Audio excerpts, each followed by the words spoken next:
जामशोरे ज़िले जो लाखड़ा वारो इलाइक़ो कारे सोन यानी कोयले जे वॾनि ज़ख़ीरनि जे हवाले सां मशहूरु आहे।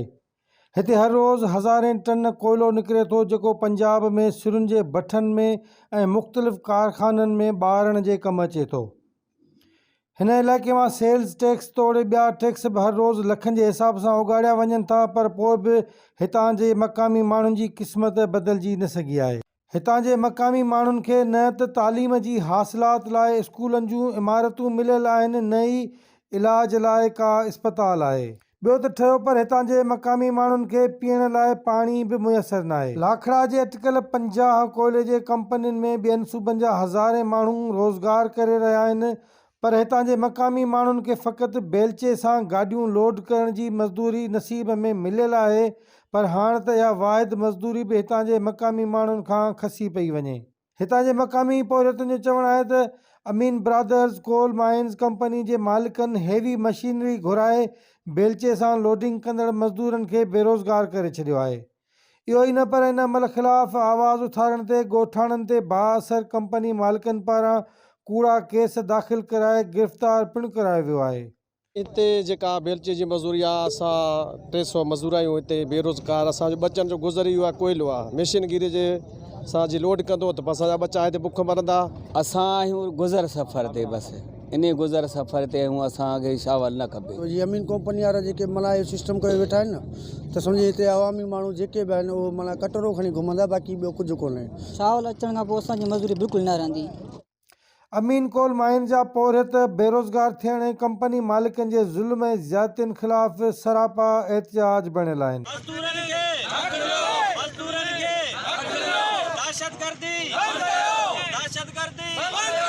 अमीन ब्रादर्स कोल माइंस जे पौरियतुनि पेट सां पथर ॿधी संदनि रोज़गार खसिजण ख़िलाफ़ एहतिजाज कयो आहे।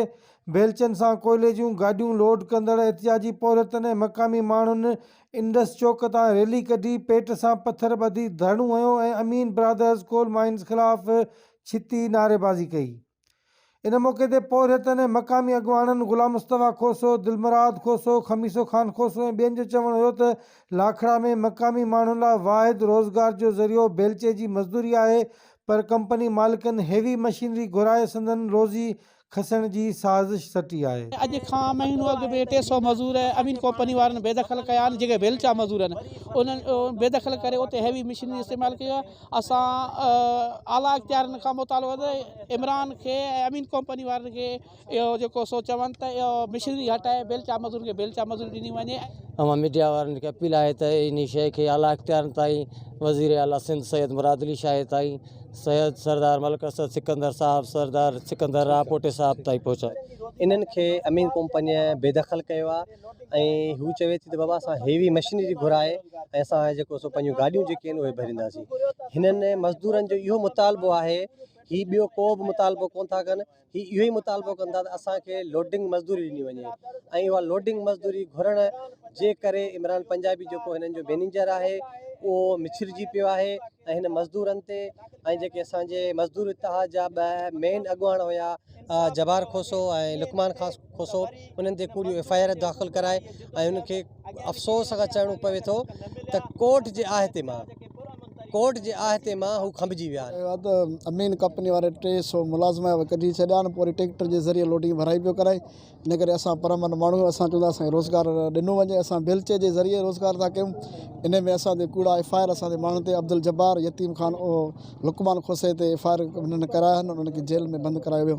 असां मज़ामत कयूं था, उन्हनि खे आज़ादु कयो वञे। सही असां एहतिजाज कयो आहे पंहिंजे लोडिंग मज़दूरी जे लाइ। जेको आहे सो 300 खां वधीक मुलाज़िम हिन जेको आहे सो महीनो ॾेढ पहिरीं जेको आहे सो अमीन कंपनी कढी छॾिया आहिनि ऐं कूड़ियूं FIR असां जेको इन पिणु करायूं आहिनि। असांजो सभिनी खे इहो अपील आहे त कूड़ियूं FIR वापसि करायूं वञनि ऐं असांखे पंहिंजो रोज़गार जेका आहे, स्कूल आहे, इस्पताल आहे, रोज़गार जेका मक़ामी असांजा हुक़ूक़ आहिनि उहे असांखे ॾिना। एहतिजाज कंदड़ मक़ामी पौरियतुनि मुतालबो कयो आहे त पौरियतुनि जे हक़नि लाइ आवाज़ उथारींदड़ ॻोठाणनि ख़िलाफ़ कूड़ा केस ख़तमु करे हेवी मशीनरी वापसि करे मज़दूरनि खे बेरोज़गार थियण खां बचायो वञे। कैमरामैन रहमान जमाली सां गॾु शौकत मेमन, टाइम न्यूज़, कोटड़ी।